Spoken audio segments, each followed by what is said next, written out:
Hello everyone, welcome on my channel KD प्रयास academy. और जैसा कि आप जानते हैं कि हम लोग सीटेट की तैयारी, पिछला जो सीटेट था उसमें भी मैं स्टार्ट की थी, लेकिन कुछ चीज़ों की कमी है जिसकी वजह से, जैसे बोर्ड हो गया, उसकी वजह से मैं बोर्ड वगैरह पे नहीं करा पा रही हूँ। इस बार पूरी कोशिश कर रही हूँ कि बोर्ड पे मैं आप लोगों को थियरी की क्लासेस ले सकूं, और नहीं होगा तो कॉपी पे ही लूँगी। बट आप लोगों की थियरी की क्लासेस मैं जल्द ही स्टार्ट करूँगी।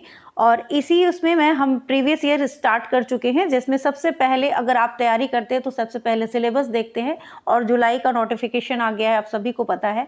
और जो पेपर की तैयारी है वो लगभग स्टार्ट कर चुके हैं, और जो लोग नहीं स्टार्ट किए वो स्टार्ट कर दीजिए, क्योंकि इस बार का सीटेट आपके लिए बहुत इम्पॉर्टेंट होने वाला है। और वैकेंसी जो है वो कब आएगी, कभी भी आ सकती है, कभी भी लेट भी हो सकती है, लेकिन हमें अपनी तरफ से एक तरीके से सीटेट को करके एक सर्टिफिकेट अपने पास रख लेना चाहिए। वैकेंसी आएगी भी तो हम क्या ही कर पाएंगे अगर हमारे पास सीटेट नहीं होगा तो। ठीक है, तो उसी में हम लोगों ने 2024 में जो पेपर हुआ था उसके सीडीपी के क्वेश्चंस देख चुके हैं, साइंस के 30 क्वेश्चंस देख चुके हैं। और ये जो, क्योंकि पहले सबसे पहले पेपर देखना चाहिए, तो करंट में जो हुआ है उसी के बेसिस पे अगला सेट होता है पेपर, तो उसी के बेसिस पे ये पेपर होगा। और इसलिए हम लोग 2024 का पेपर देख रहे हैं, और 2011 तक के जितने पेपर है वो सब मैं कराऊंगी। तो आज हम लोग 2024 का जो हिंदी का पेपर आया था उसको देखेंगे। साइंस की अगर और या सीडीपी की देखनी हो तो आप मेरे जाके आप वीडियोज़ में देख सकते हैं, तो वहाँ पे आपको मिल जाएगा। ठीक है, तो आज हम लोग साइंस के 30 क्वेश्चंस देखेंगे। और ये भाषा लैंग्वेज 2 होते हैं, लैंग्वेज 1 और लैंग्वेज 2। फॉर्म भी आप लोगों ने फिलअप किया होगा, अगर पहली बार फिलअप कर रहे हैं तो लैंग्वेज 1 और लैंग्वेज 2, जिसमें आपको हिंदी, इंग्लिश या संस्कृत में से कोई एक लैंग्वेज फर्स्ट के लिए और कोई दूसरा लैंग्वेज सेकेंड के लिए सेलेक्ट करना होता है। तो जिन्होंने, जैसे पेपर में दिया हुआ है भाषा 1 का विकल्प हिंदी जिन्होंने चुना है उसके लिए ये पेपर है। और अगर आपने लैंग्वेज 2 में भी हिंदी चुना है तो दोनों में कोई खास अंतर नहीं होता है, इसलिए आप दोनों की ही प्रैक्टिस किया करिए। ये इधर उधर करके अगले सेट में डाल देते हैं। ठीक है, तो आपको पैराग्राफ जो भी इसमें पेपर में आते हैं, क्या क्या आता है पेपर में, उसको देखिए कि किस तरीके का हिंदी का पेपर बनता है। और हिंदी में अगर आप नंबर स्कोर कर सकते हैं, क्योंकि अदर सब्जेक्ट थोड़ा टफ हो जाते हैं, तो हिंदी यहाँ की बहुत इजी आती है। आप पूरे के पूरे नंबर अगर स्कोर कर लेंगे तो आपके जो 90 मार्क्स की जो ये लड़ाई है कि 90 मार्क्स में आप पास होते हैं, सीटेट क्वालिफाइंग मार्क्स है, उसको आप आसानी से एक क्लियर करने में आपको हिंदी बहुत हेल्प करता है, क्योंकि हमारी ये लैंग्वेज होती है, मातृभाषा है, और इसको हम आसानी से समझ सकते हैं। रटने की ज़रूरत नहीं है, ये गद्यांश और पद्यांश से ही क्वेश्चंस पूछे जाते हैं।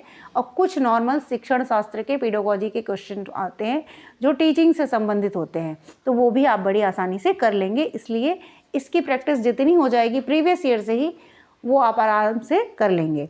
तो चलिए क्वेश्चंस देखते हैं। वीडियो को पूरा देखिएगा, और जैसा भी लगे आपको कमेंट करके ज़रूर बताइएगा, लाइक करिएगा, शेयर करिएगा, और चैनल पे पहली बार आए हैं तो चैनल को सब्सक्राइब कर लीजिएगा।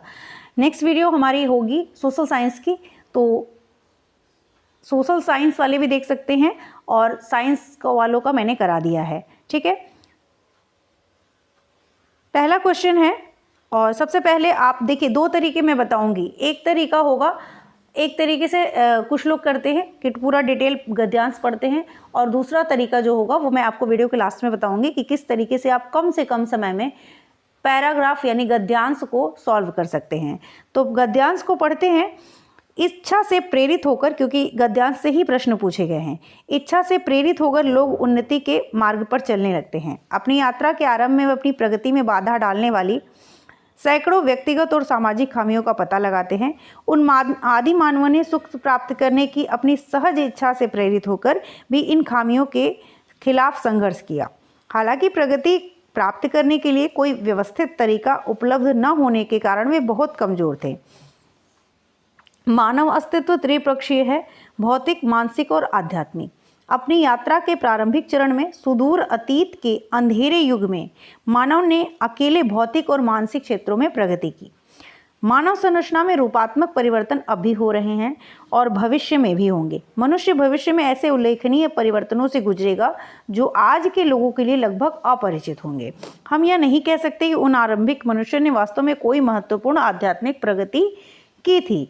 हालांकि उन्होंने जो भी उन्नति की वह किसी भी तरह से महत्वहीन नहीं थी। ठीक है, तो यहाँ पे हमारा प्रश्न इसी गद्यांश के पर निर्धारित होगा। जो प्रश्न हो पूछे गए हैं वो इसी गद्यांश पे से पूछे गए हैं, तो और इनको हमको ध्यान देना है। विशेषण विशेष्य का उदाहरण नहीं है, पहला क्वेश्चन यही है। और इसमें ऑप्शन दिया है रूपात्मक परिवर्तन, अंधेरा युग, मानव अस्तित्व और आध्यात्मिक दुनिया। तो यहाँ पे देखिए विशेषण क्या होता है। विशेषण किसी भी चीज़ की जो विशेषता बताई सकती है उसे विशेषण कहते हैं, और जिसकी विशेषता बताई जाती है उसे विशेष्य कहते हैं। तो यहाँ पे पहले ऑप्शन में अगर आप ध्यान दें तो परिवर्तन कैसा है, रूपात्मक, यानी परिवर्तन की विशेषता बताई गई है। युग कैसा, अंधेरा, दुनिया कैसी है, आध्यात्मिक। तो इसमें विशेषण विशेष्य का उदाहरण ये तीनों हैं। लेकिन जो मानव अस्तित्व है इसमें विशेषण विशेष्य का उदाहरण ये नहीं है, और हमसे यही पूछा गया है कि निम्नलिखित में से कौन सा विशेषण विशेष्य का उदाहरण नहीं है। ठीक है, तो ये ऑप्शन आपका ऑप्शन नंबर 3 जो है वो राइट हो जाएगा। तो ऑप्शन नंबर 3 आपका क्या हो जाएगा, राइट हो जाएगा, और इसको हम टिक कर देंगे। ठीक है, क्वेश्चन नंबर 2 है, उन्नति प्राप्त करने के लिए आवश्यक है कि मनुष्य, पहला ऑप्शन है अपनी खूबियों को जान ले, दूसरा है अपनी कमियों को जान ले, तीसरा है अपने लक्ष्य की ओर चलता रहे, फोर्थ है संघर्षरत रहे और विद्रोह करे। तो यहाँ पे जो राइट आंसर हो जाएगा वो हो जाएगा 92 का ऑप्शन नंबर 2, यानी अपनी कमियों को जान ले। उन्नति प्राप्त करने के लिए आवश्यक है कि मनुष्य अपनी कमियों को जान ले। क्वेश्चन नंबर 3 कहता है कि गद्यांश के आधार पर कहा जा सकता है कि परिवर्तन महत्वपूर्ण नहीं होते हैं, परिवर्तन मानव जीवन का सत्य है, परिवर्तन अपरिपक्वता को दर्शाते हैं, परिवर्तन तीव्र गति से होते हैं। तो जो राइट आंसर हो जाएगा वो हो जाएगा ऑप्शन नंबर 2, यानी वहाँ पे जो पूरे गद्यांश को अगर आप ध्यान से देखें तो वहाँ परिवर्तन की ही बात की गई है, परिवर्तन मानव जीवन का सत्य है। तो ये ऑप्शन आपका सही हो जाएगा। ठीक है, नेक्स्ट क्वेश्चन देखते हैं। अध्यात्म शब्द में इक प्रत्यय लगाने से शब्द बनेगा। तो यहाँ पे आध्यात्मिक, आध्यात्मिक, ठीक है, बड़ी की मात्रा है, और यहाँ छोटी की मात्रा है थर्ड में, फोर्थ में है आध्यात्मिक। तो यहाँ पे जो राइट आंसर हो जाएगा वो हो जाएगा 94 का ऑप्शन नंबर 3, यानी आध्यात्मिक इज द राइट आंसर। ठीक है, नेक्स्ट क्वेश्चन देखते हैं। क्वेश्चन नंबर, मानव शब्द में किस प्रत्यय और उपसर्ग का प्रयोग संभव है। देखिए, एक तो होता है मानवीय, तो ईय प्रत्यय हो गया अंत में, और अगर देखें तो अमानव, अनमानव, अमानव, सुमानव। तो यहाँ पे जो राइट आंसर हो जाएगा वो हो जाएगा आपका, जो अर्थ वाले हैं वो हैं ई और अ, तो जैसे मानवीय और अमानव। ठीक है, तो उपसर्ग का ये आपका जो है आंसर करेक्ट हो जाएगा। 95 का ऑप्शन नंबर 1 यहाँ पे राइट हो जाएगा। मानव के कौन से 3 पक्ष हैं? आध्यात्मिक, त्रिपक्षीय, भौतिक, भौतिक मानसिक सांसारिक, सांसारिक मानसिक आध्यात्मिक, या भौतिक मानसिक आध्यात्मिक। तो 96 का ऑप्शन नंबर 4 यहाँ पे राइट हो जाएगा, भौतिक, मानसिक और आध्यात्मिक। और ये आपका यहीं पे दिया हुआ था, अगर आप ध्यान दें तो यहाँ पे भौतिक, मानसिक और आध्यात्मिक। ठीक है, तो यहाँ पे मानव का त्रिपक्षीय, और देखिए गद्यांश से ही जब चीज़ें आ रही हैं तो हम उसको क्यों नहीं अच्छे से सॉल्व कर सकते हैं और इसमें पूरे नंबर ला सकते हैं। इसीलिए मैंने कहा था कि हिंदी जो है ये आपका 90 marks passing qualifying marks score करने में बहुत मदद करता है, क्योंकि यहाँ पे आंसर आपके सामने होता है, बस आपको उसको समझने और ढूंढने की ज़रूरत होती है। ठीक है, तो यहाँ पे 96 का ऑप्शन नंबर 4 हमारा जो है वो राइट हो जाएगा। क्वेश्चन नंबर 97 कहता है कि आदि मानव ने क्षेत्र में प्रगति की परंतु डैश क्षेत्र में प्रगति नहीं कर सका। तो ये भी आपके गद्यांश में ही दिया गया है, और उसको आप देखेंगे तो आपको मिल जाएगा। तो यहाँ पे जो राइट आंसर हो जाएगा वो हो जाएगा आपका ऑप्शन नंबर 97 का ऑप्शन नंबर 3, यानी आदि मानव ने भौतिक क्षेत्र में प्रगति की परंतु आध्यात्मिक क्षेत्र में प्रगति नहीं कर सका। और देखिए गद्यांश में इसका आंसर कहाँ दिया गया है। तो देखिए कोई महत्वपूर्ण थोड़ा सा मुझे भी ढूंढना पड़ेगा और मैं देखती हूँ तो जैसा कि आप देख सकते हैं कि युग में अकेले भौतिक और मानसिक क्षेत्रों में प्रगति की, ठीक है, ये है। और लेकिन अब ये हम नहीं कह सकते कि आरंभिक मनुष्यों ने वास्तव में कोई महत्वपूर्ण आध्यात्मिक प्रगति की। तो जो प्रगति की वो भौतिक और मानसिक क्षेत्रों में की, आध्यात्मिक में नहीं की, ऐसा आ रहा है। तो यहीं से ये ऑप्शन आपका जो है यही सही है कि आदि मानव ने भौतिक क्षेत्र में प्रगति की परंतु आध्यात्मिक क्षेत्र में प्रगति नहीं कर सका। तो यही इसी गद्यांश के हेल्प से हमने ये आंसर पता लगाया और यही आंसर आपका सही है, ठीक है। तो ये इस तरीके से आप हिंदी में पूरे मार्क्स पा सकते हैं। और 98 देखिए क्वेश्चन क्या कहता है, उल्लेखनीय परिवर्तन से क्या तात्पर्य है या तात्पर्य है बड़े बड़े परिवर्तन, महत्वपूर्ण परिवर्तन, पुस्तकों में उल्लिखित परिवर्तन या पुरस्कृत परिवर्तन। तो उल्लेखनीय परिवर्तन का अर्थ होता है महत्वपूर्ण परिवर्तन। और यहाँ नेक्स्ट क्वेश्चन देखते हैं।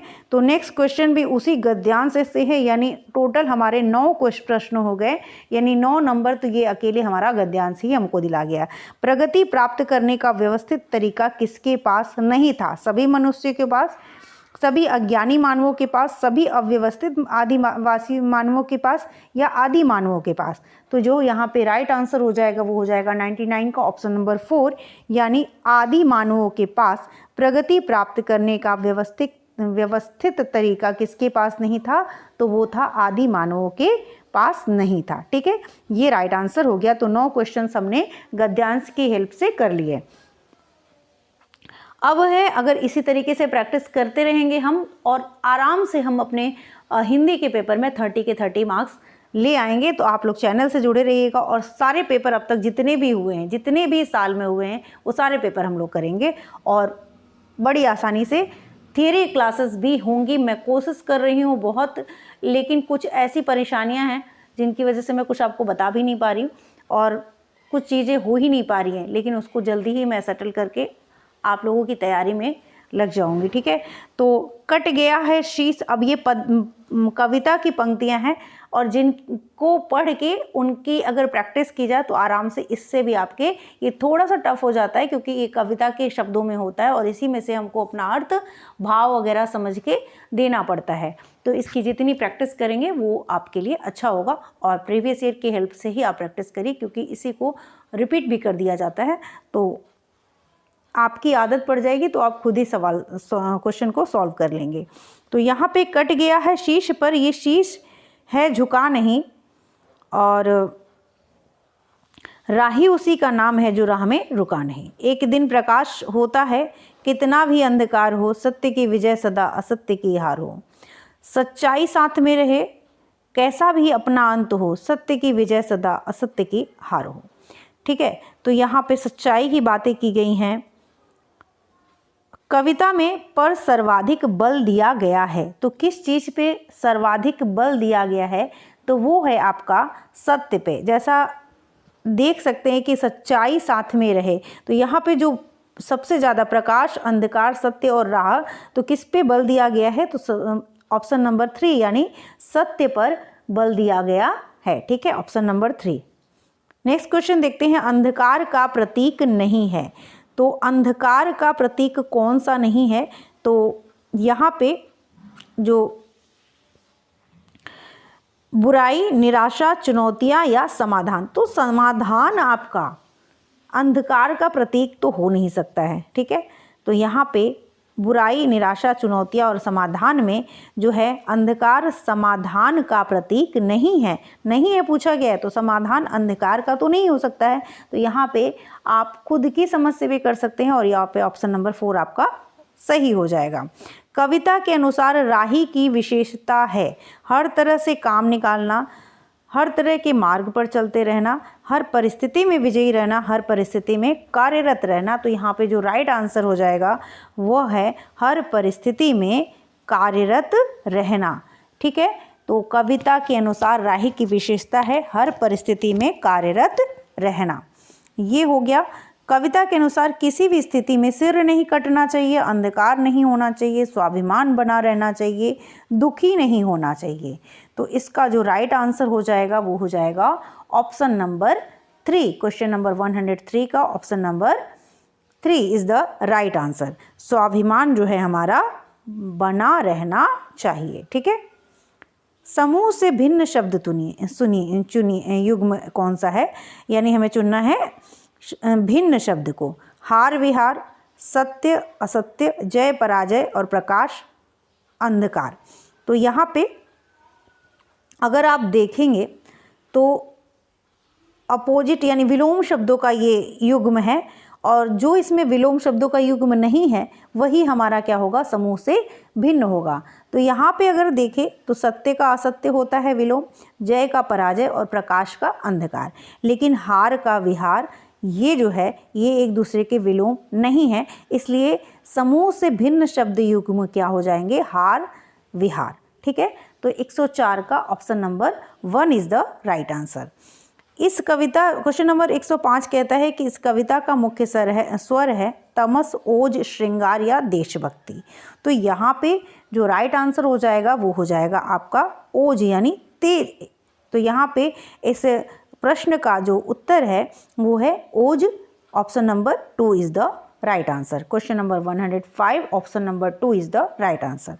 क्वेश्चन नंबर 106 क्या कहता है, कोझिकोड के एक विशेष समुदाय में बोली जा रही मलयालम इसी स्थान में दूसरे के द्वारा बोली जा रही मलयालम से थोड़ी भिन्न है। विशेष समुदाय द्वारा बोली जा रही मलयालम को किस रूप में जाना जाएगा। मलयालम के दो प्रकार, मलयालम की क्षेत्रीय बोली, मलयालम की सामाजिक बोली या दो भिन्न भाषाएं हैं।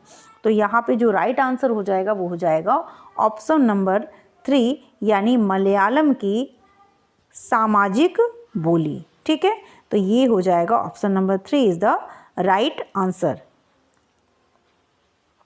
इसको मलयालम की सामाजिक बोली के रूप में जाना जाएगा। ठीक है, तो question number 106 option number 3 is the right answer. Next question देखते हैं, और ये आगे के क्वेश्चन आ गए हैं जो आपसे गद्य और पद्यांश पे नहीं, कविता पे नहीं पूछे गए हैं। ये आगे के प्रश्न हैं और जिनको हम लोग देख रहे हैं।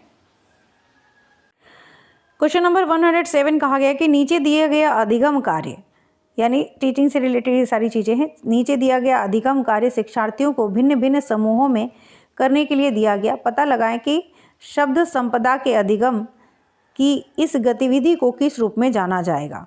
निम्नलिखित शब्दों से संबंधित शब्द और वाक्यों का पता लगाइए।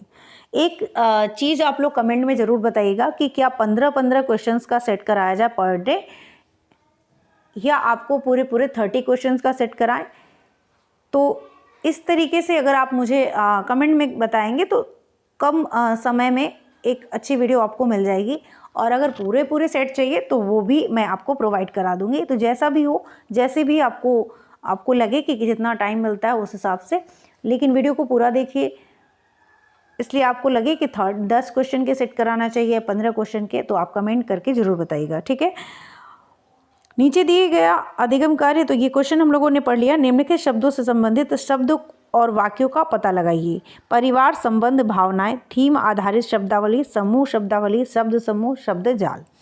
तो यहाँ पे जो राइट आंसर हो जाएगा इसका वो हो जाएगा थीम आधारित शब्दावली। ठीक है, तो क्वेश्चन नंबर 107 का option number 1 is the right answer. Question number 108 क्या कहता है, वह भाषा क्या है जिसका प्रयोग हम दिन प्रतिदिन के लिए आमने सामने की अंत प्रक्रिया के लिए करते हैं। संज्ञानात्मक अकादमिक भाषा निपुणता, बुनियादी अंतर्वैयक्तिक संप्रेषण कौशल, संप्रेषणात्मक भाषा कौशल, अंतर्वैयक्तिक भाषा निपुणता। तो यहाँ पे जो राइट आंसर हो जाएगा वो हो जाएगा आपका ऑप्शन नंबर 2 यानी बुनियादी अंतर्वैयक्तिक संप्रेषण कौशल।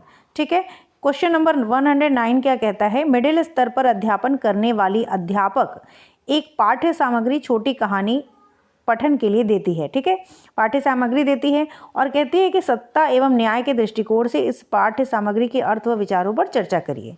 अध्यापक अपने शिक्षार्थियों में किसका विकास करने की चेष्टा कर रही है। तो चर्चा किस तरीके का एक है वो आपको बताना है कि ये समालोचनात्मक साक्षरता कौशल का विकास करने की, या समालोचनात्मक शिक्षण शास्त्र, समालोचनात्मक भाषा विकास, उच्च स्तरीय भाषा कौशल, इसमें से कौन सा ऑप्शन सही होगा। तो जो राइट आंसर होगा वो हो जाएगा आपका ऑप्शन नंबर 1 यानी समालोचनात्मक साक्षरता कौशल, ये आपका राइट आंसर हो जाएगा।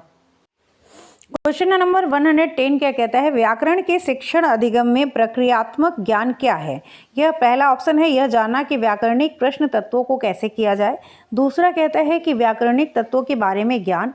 थर्ड है व्याकरणिक तत्वों के नियमों को जानना। और फोर्थ है भाषा और उसकी संस्कृति को जानना। तो क्वेश्चन नंबर 110 का जो राइट आंसर होगा वो हो जाएगा ऑप्शन नंबर 1। ठीक है, तो ऑप्शन नंबर 1 यानी यह जानना कि व्याकरणिक प्रश्न या तत्वों को कैसे किया जाए। क्वेश्चन नंबर 111, कक्षा 7 की अध्यापिका जो है वो जोड़ियों में कार्य कराने वाली गतिविधि करवा रही है, जिसमें सभी जोड़ियों को 10 वाक्यों की कहानी पर काम करने के लिए देती है। पहली जोड़ीदार पहला वाक्य पढ़ती है और दूसरी जोड़ीदार उस वाक्य को लिखती है। अब दूसरी जोड़ीदार दूसरा वाक्य पढ़ती है और पहली जोड़ीदार उस वाक्य को लिखती है। इस तरह से दोनों जोड़ीदार कहानी पूरी करते हैं। बाद में वे मूल कहानी से अपने लिखे हुए की तुलना करते हैं। इस गतिविधि को क्या कहेंगे? पारस्परिक लेखन, पारस्परिक श्रवण या वाक्य श्रुतलेख, पारस्परिक श्रुतलेख। तो जो राइट आंसर होगा वो हो जाएगा ऑप्शन नंबर 4। 111 का option number 4 is the right answer. और यहाँ पे पारस्परिक श्रुतलेख जो है वो राइट आंसर हो जाएगा। नेक्स्ट क्वेश्चन देखते हैं, क्वेश्चन नंबर 112, जिसमें कहा गया है कि निम्नलिखित में से कौन सा संकेत जो है भाषा के बारे में सही नहीं है।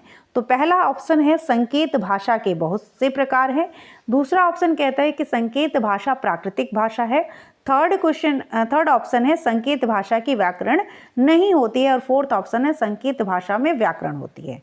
तो क्वेश्चन नंबर 112 का ऑप्शन नंबर 3 जो है वो हो जाएगा आपका सही। संकेत भाषा की व्याकरण नहीं होती है। ये संकेत भाषा के बारे में सही नहीं है, क्योंकि यहाँ पे सही नहीं है वाला ऑप्शन ही आपसे पूछा गया है। तो इन बातों का ध्यान रखिए। ठीक है, क्वेश्चन नंबर 112 का ऑप्शन नंबर 3 सही हो गया। और क्वेश्चन नंबर 13 पूछा गया कि त्रिभाषा सूत्र के बारे में कौन सा कथन सही है। मातृभाषा, घर की भाषा, क्षेत्रीय भाषा प्रथम भाषा के रूप में, अंग्रेजी, हिंदी घर की भाषा, स्थानीय भाषा प्रथम भाषा के रूप में, मातृभाषा घर की भाषा हिंदी प्रथम भाषा के रूप में, मातृभाषा घर की भाषा अंग्रेजी प्रथम भाषा के रूप में। तो जो यहाँ पे ऑप्शन क्वेश्चन नंबर 113 का ऑप्शन नंबर 1 यहाँ पे यानी मातृभाषा घर की भाषा और क्षेत्रीय भाषा प्रथम भाषा के रूप में, ये ऑप्शन आपका सही हो जाएगा। ठीक है, क्वेश्चन नंबर 114 देखते हैं, उपचारात्मक शिक्षण किसके लिए होता है, किसके लिए है?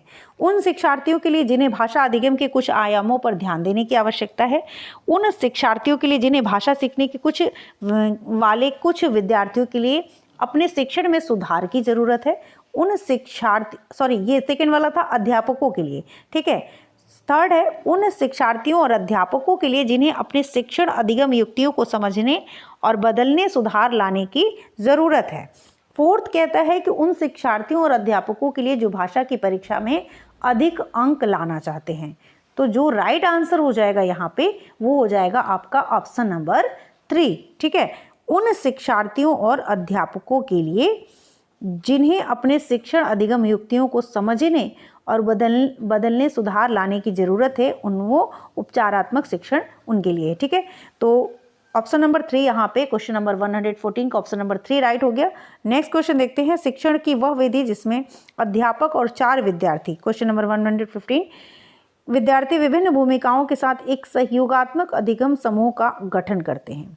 पाठ्य वस्तु की विषय वस्तु पर संवाद किया जाता है, जिससे समीपस्थ विकास का क्षेत्र सृजित होता है और परिणामतः पठन बोध में सुधार होता है। इस विधि को क्या कहेंगे?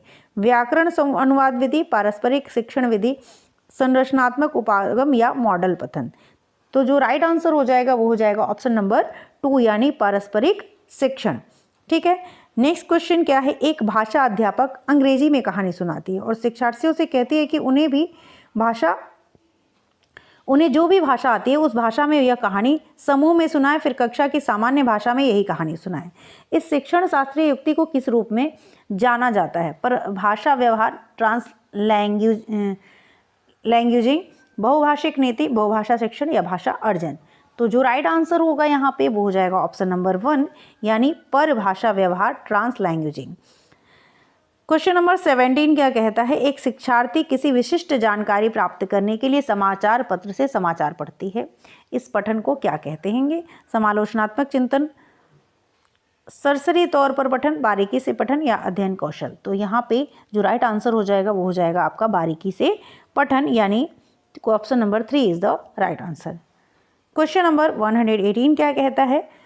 आप लोगों को अगर वीडियो अच्छी लग रही है और इस तरह की वीडियोस आपकी अगर हेल्प कर रही हो सीटेट में, तो प्लीज़ चैनल को सब्सक्राइब जरूर करिएगा और लाइक करके कमेंट एक जरूर करिएगा कि आपको ये वीडियो कैसी लगी, या आपको क्वेश्चंस जो चाहिए वो 10-10 के सेट में चाहिए, 15 के सेट में चाहिए, या पूरे 30 की सेट में चाहिए। 150 का तो ऑप्शन नहीं अब बनता है, क्योंकि इतने टाइम तक कोई बैठता नहीं है। सभी जॉब वाले पर्सन होते हैं जो भी ये सीटेट की परीक्षा देते हैं, या हाउसवाइफ होती हैं, वर्क भी है, तो उसके साथ जब कोई स्टडी करता है तो थोड़ा सा टफ हो जाता है और समय निकालना मुश्किल होता है। इसलिए छोटी छोटी वीडियोस जो हैं वो बहुत हेल्प करती हैं।